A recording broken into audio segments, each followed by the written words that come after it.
speed, and that's going to mean there's a lot of reliance on him to kind of get things done. TSM is going to be going with Corki for their last pick here in the mid lane. Much more of a kind of a slow scaling style of pick.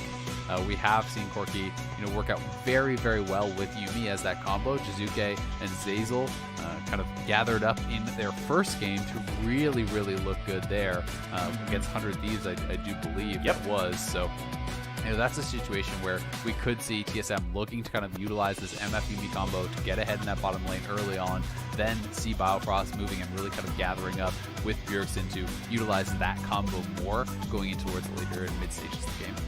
Yeah.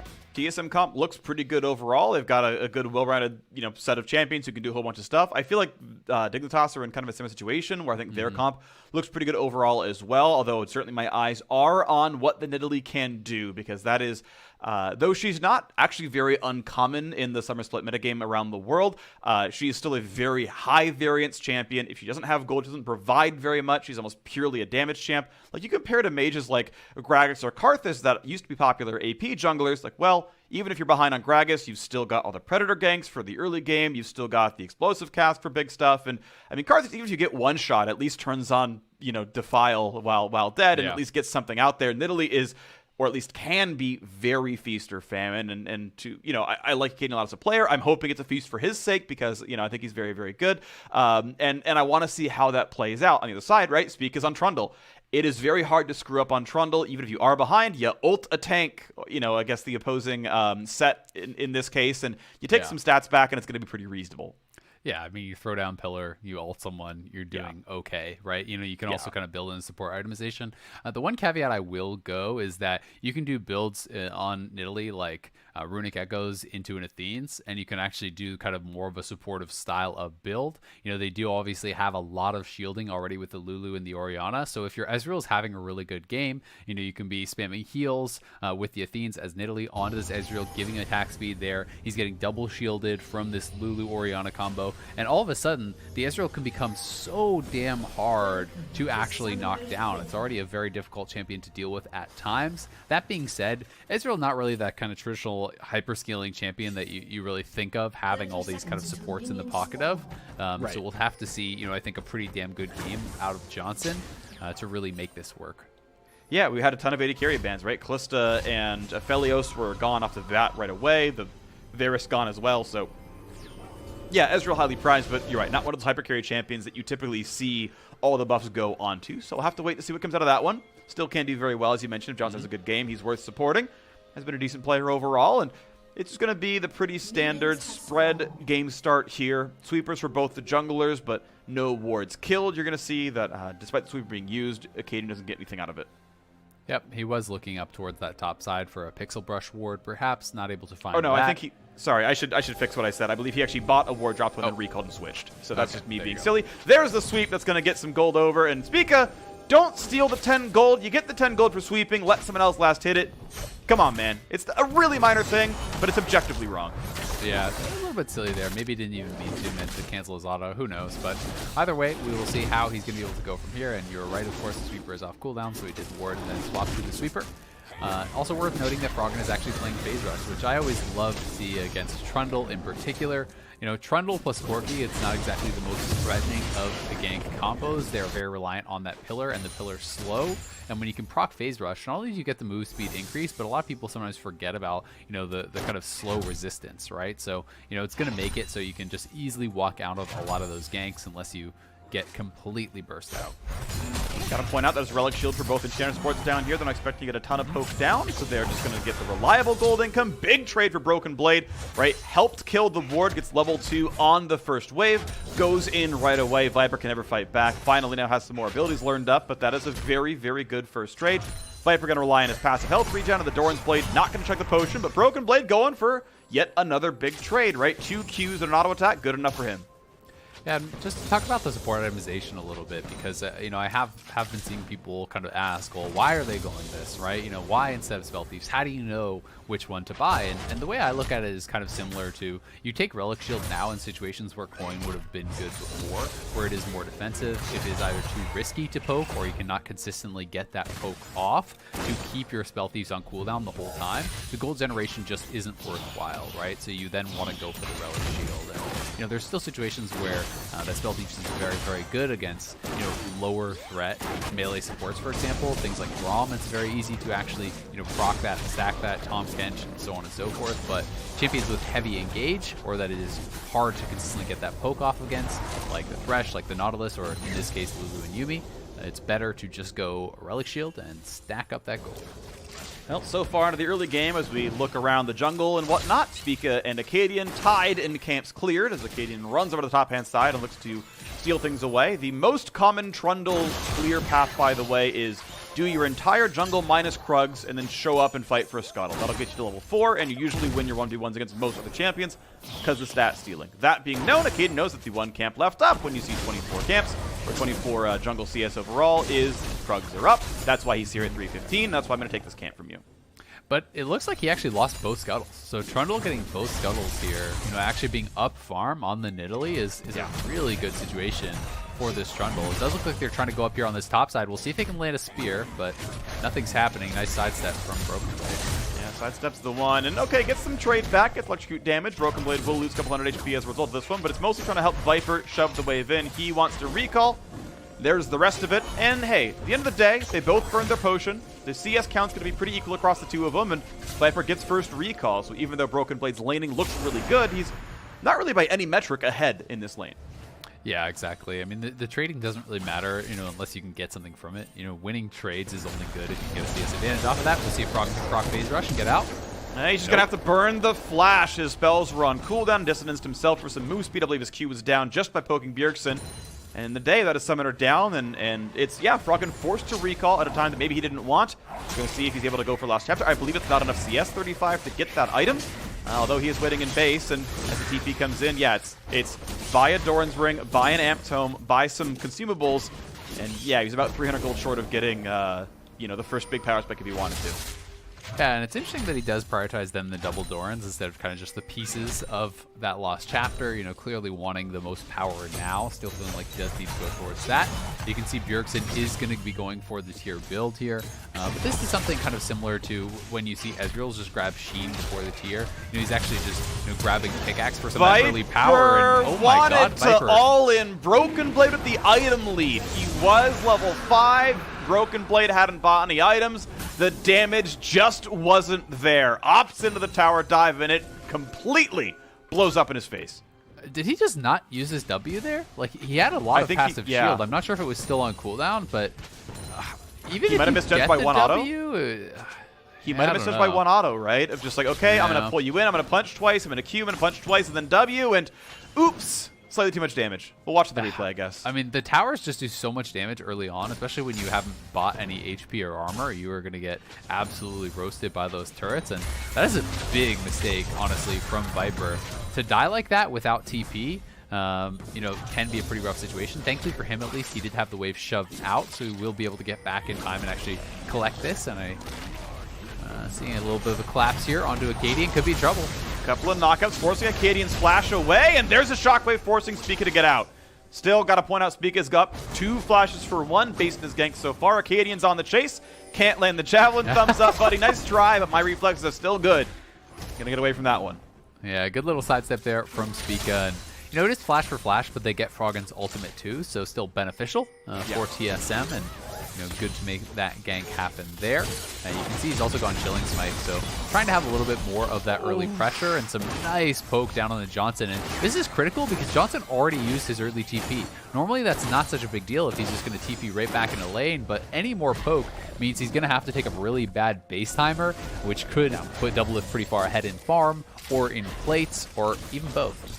Yeah, I understand why you go for that trade. You landed the W. It's going to be a bunch of bonus damage. You're almost under your turrets. They can't take a long crit against you. But the problem is, yeah, that's part of it. And it was tiered to BF Sword. You just don't win that trade. Double from Biofrost easily answer back, and that's going to be a lick that Johnsun has to take a long time to heal from. It's going to be rough.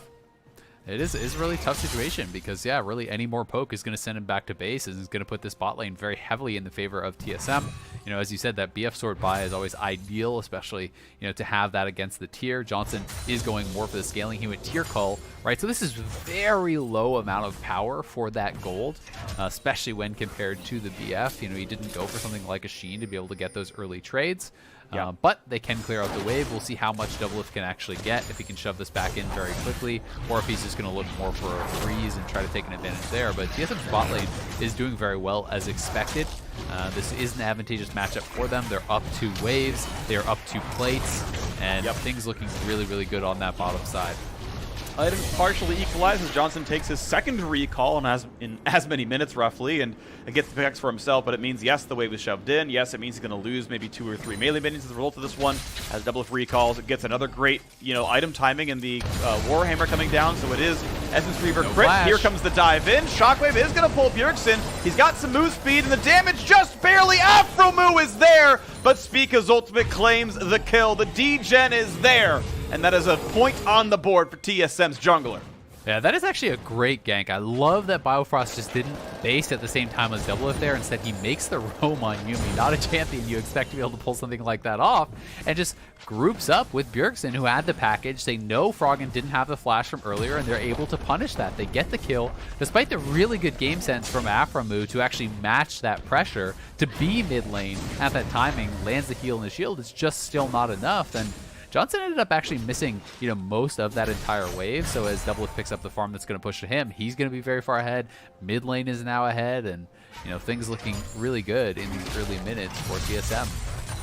Just off from landing that stun is Viper, and that means a lot of punishment comes back his way. Gets the punch, gets the shield, but Broken Blade feeling comfortable in this lane. Still got to point out, even despite killing himself, Viper is, for now, up in farm. For top lane, not yet a disaster. Want to kind of bring that one up because optically it looks so much in Broken Blade's way. Here comes the fight to the bottom side. Aphromoo does have a flash, but doesn't have a reason to use it. The self-ult's not going to keep him alive, and DoubleLift now on the board as well. Johnsun forced to run, still slowed, forced to flash. Bullet time over the top. He's at 5 HP and just barely walks away with his life.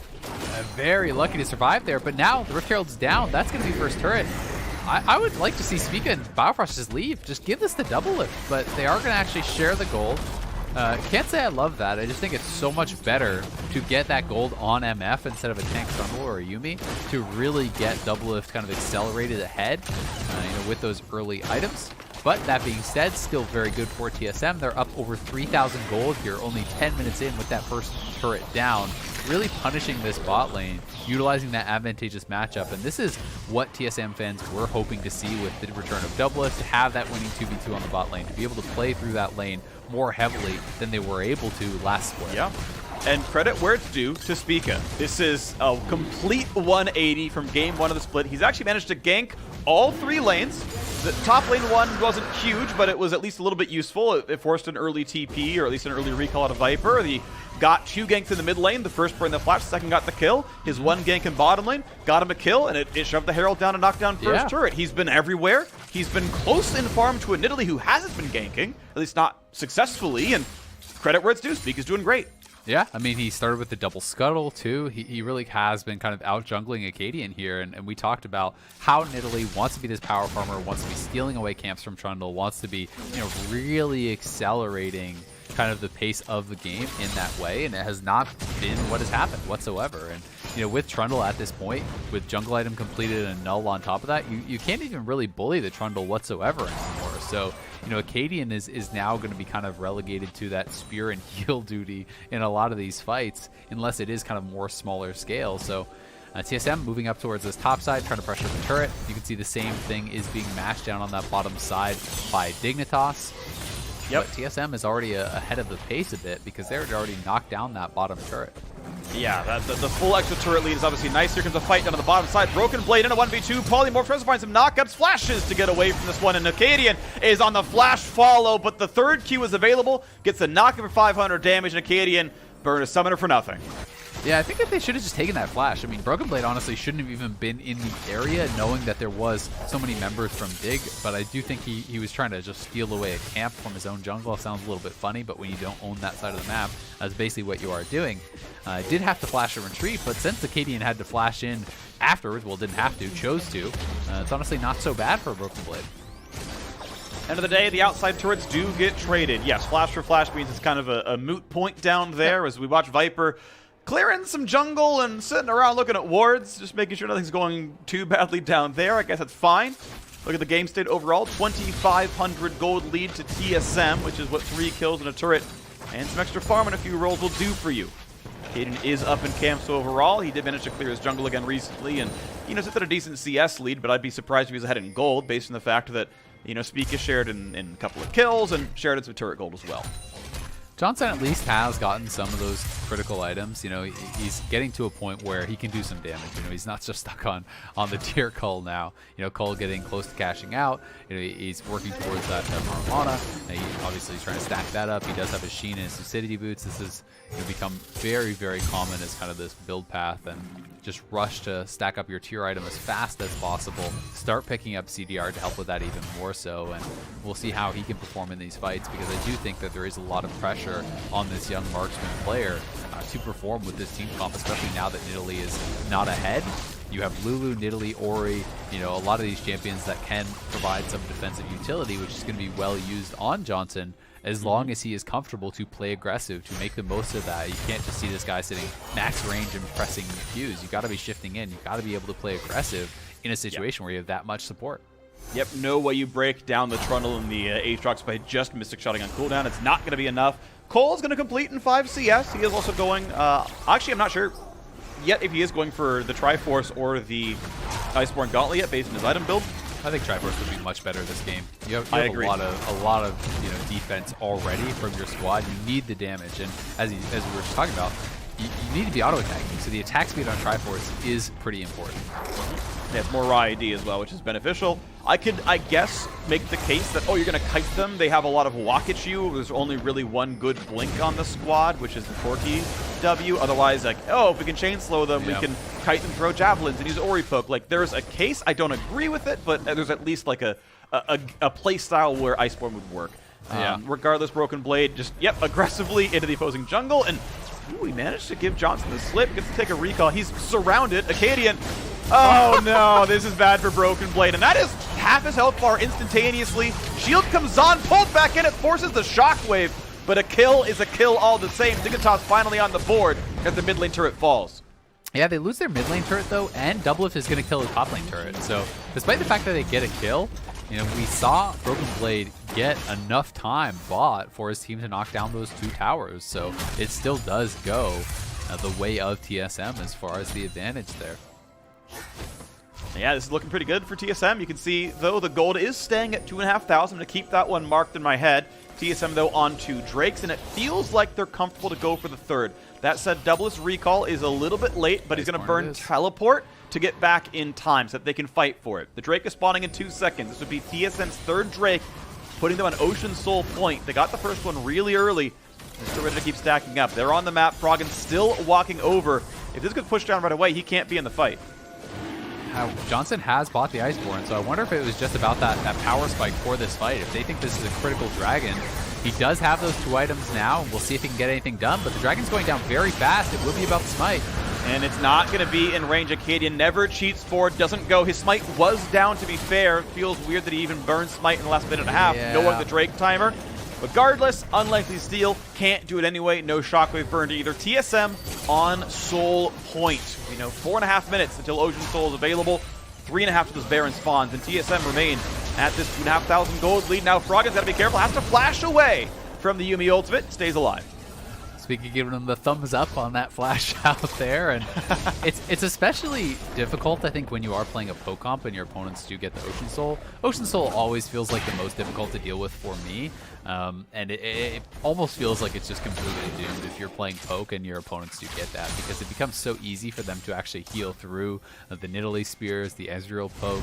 So they really have got to stop this next dragon, and TSM is in a strong spot right now. It's going to be about how strong can these teams get in the next 4 minutes, who is able to kind of set up around that dragon and get the first look at it. Because if Dignitas can get first to that spot and have vision set up and TSM has to enter through all that poke, that can be a situation that Dignitas can win. But if you are the ones as this poke comp trying to face check in, it becomes so damn hard to actually get in there and do something before TSM could just rush down the dragon as they did this time.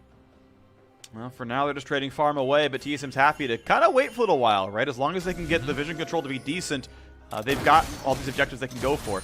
Triforce done for the Corki. Manamune still stacking up for both of the mana stackers, so one on each side there. The Ezreal and the Corki is... it is not going to be what looks to be the Athene's build out of the nidalee, though. This is a nice shot by Spica, finds a stun, forces the Aphromoo flash to come out, and they continue to look pretty good down here as they're going to push to the bottom side as they look for the next big play. This is going to be an open turret as Viper's around, but there's not a lot of defensive resources near him. He's going to walk away, the turret's going to fall. TSM 5-1 in turrets. That's just a really nice move. They have already Broken Blade down on that bottom side. Bjergsen was around mid lane. They knew that Orianna's top, so they know they can safely move through the jungle, and they're just going to keep pushing because Orianna was still showing on that top side. They find a stun, but Viper doesn't want to go in with the ulti. They've got, they had no jungler, no mid laner. This is going to be an outnumbered fight, 3 versus 4. Can't take the battle. Going to get some CC and walk away. And now as the chalice comes through, it is Athene's after all for Akaadian. I know the Codex builds into it, but my mind just couldn't get myself off of Azonia's Hourglass the possibility, so we could dive in and not get killed. But is going to be the more supportive backline side. So as you were mentioning, as we were alluding to, kind of the entire time since Champ Select, it's a lot of support for the Ezreal. Johnsun has decent farm, but just isn't the champion that you really put these resources into. This is some poke. Mid lane under fire. Turret number 6 almost on the board, but Spica is dropped so low. He dives in, but the heals are there, and now he's got to flash it away. Bullet time plus the root, and the second Johnsun goes forward, he is slapped back down. The chase and the shocker to buy some time. Viper walks in, and for the second time in a row, cannot put up his shield before being killed. Nothing doing there. A 2 for 0 to TSM.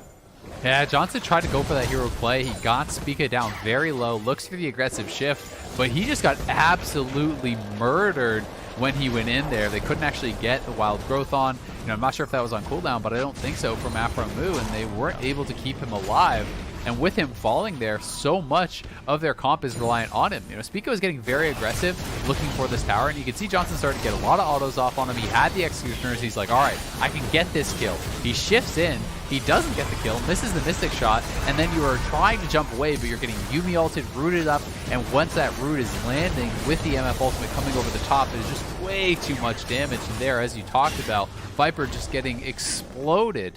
You know, he's going towards the Blade of Rune King. He didn't even have it complete in that last build. And when you're going for these kind of split push-esque builds, you know, you're so squishy in the team fight. Bork plus Executioners is so much gold for no defensive stats whatsoever. There's no health, there's no resistances in that. And when you show up to that 5v5, if you are not ahead, you are just going to be paper. Yep, and paper he was. He was completely destroyed right there. They just cut through him, the double marksman. You don't have to worry about bonus armor in, you know, most cases. Obviously, Corki dealing magic can, for the most part, ignore Ninja Tabby.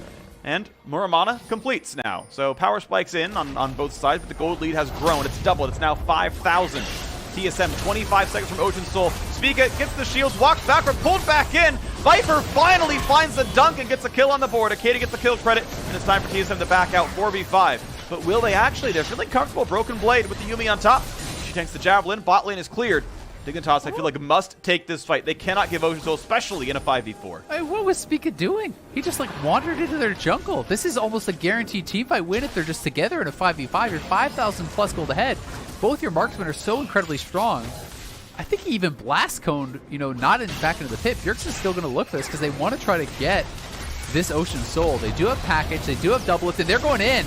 That's some decent damage. Johnsun gets deleted off the map, and Akaadian is next. The flash doesn't matter. Viper gets a shield, but he drops as well. A triple kill for Bjergsen. Oh, this could the be a Ocean penta. Soul for him as well. Can he get all 5? They're going to try to run away. He's going to flash to follow. One more shot. Biofrost with the Airy picks up the 4th kill of the battle, and Bjergsen is on the chase. There is the ace coming through. I feel bad for him that the Keystone took the 4th, but the Bud Light ace for TSM, ready to get back onto the board. Bjergsen doing all the heavy lifting. 9x this cat. Biofrost stole the penta from Bjergsen after the hero package through. They get the Ocean Soul. They're going to get the Baron. Spica just on the sidelines cheering his team on after he ended that one away, but TSM in full control. This game is theirs, and this is exactly what TSM fans were hoping to see with the return of DoubleLift. They are dominating Dignitas in their second game of the summer split. TSM playing aggressively is something they needed kind of all year long, and opting into a 4v5, that's confidence. Yeah, they knew they were at such a strong point, though. Bjergsen is at 2.5 items. DoubleLift was at 2.5 items. Bjergsen finding Johnsun, gets the perfect angle right in on top of him, absolutely destroys him, and then moving forward, targeting down. Akaadian flashes out, but the auto was already following him. Viper next to fall. They secure the dragon, and then Bjergsen on the chase here, had the triple, could see the penta, could taste the penta, but the cat steals it away. And he doesn't even get the quadra because the kill timer wasn't extended since he didn't get that one. We'll give him the unofficial quadra on that one. But yeah. Bjergsen completely taking over that fight. Now on 3 items, Death Dance completed. He's going to be unstoppable with the Yuumi in his back pocket. I gotta say, LCS been spicy so far in the summer split. On day 2, we got a perfect game. We almost got a penta on day 3. We got a lot going on here. TSM looking to push down middle as the inhibitor turret is gone. The inhibitor is soon to follow. And good luck facing any team fight ever with low damage, with no frontline, down 7,000 gold against Ocean Soul and Baron buff. There's no way for them to win, you know, barring like absolute trolling from TSM. There's just no realistic situation in which you can win. It pretty much is completely reliant now on TSM making enormous mistake after mistake after mistake after mistake, and then you getting Elder. That's like your real win condition at this point, because with the Ocean Soul completed, 4 dragons to 0, you can't poke them out, you can't win a concerted fight, you really can't even win a lot of 2v1s, and you don't have very good wave clear with this Ezreal, you know, for multiple lanes, and the Baron Bush push, so it's going to be really, really tough. Orianna's matching up to that top side, but that means the bottom lane could just push in here with DoubleLift. And there's going to be bottom lane under fire at 2/3, but they're not going to play too aggressively. They're waiting around as Viper comes in for the play. He's got to go for it now. Ult's going to come down. They find Spica for some damage.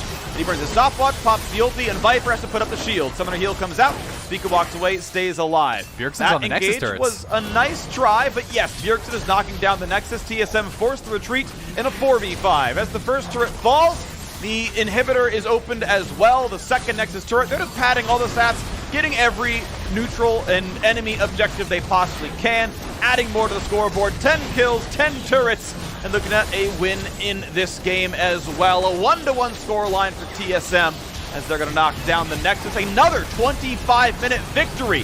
TSM hoping to make this a consistent situation, crushing their opponents in this game. Dignitas is going to fall, retreat, and die as a double kill comes through for Double at the very end, and the synchronous TSM emotes.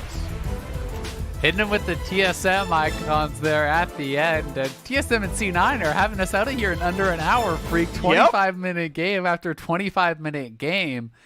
TSM complete turnaround from what they showed yesterday. And yes, Team Liquid, you know, looking like a much stronger opponent, you know, based out of what we've seen from Dignitas, but still, you know, that was a damn good game from TSM, an important bounce back for them morale-wise and also, you know, fan sentiment-wise, as TSM fans can be pretty rough on the squad when they're not doing well. So going to be feeling pretty happy about that one. And Dignitas, I think, a bit back to the drawing board. It felt like, you know, their composition was very reliant on Akaadian getting really far ahead, on kind of dominating this Trundle. It never happened. Spica, I think, did out jungle in this game. You know, he was able to get both scuttles, really for the most part keep up and farm, you know, get more ganks out. And once TSM got ahead, it just didn't feel like Dignitas really had the damage to kind of push through. And it's kind of GG from there.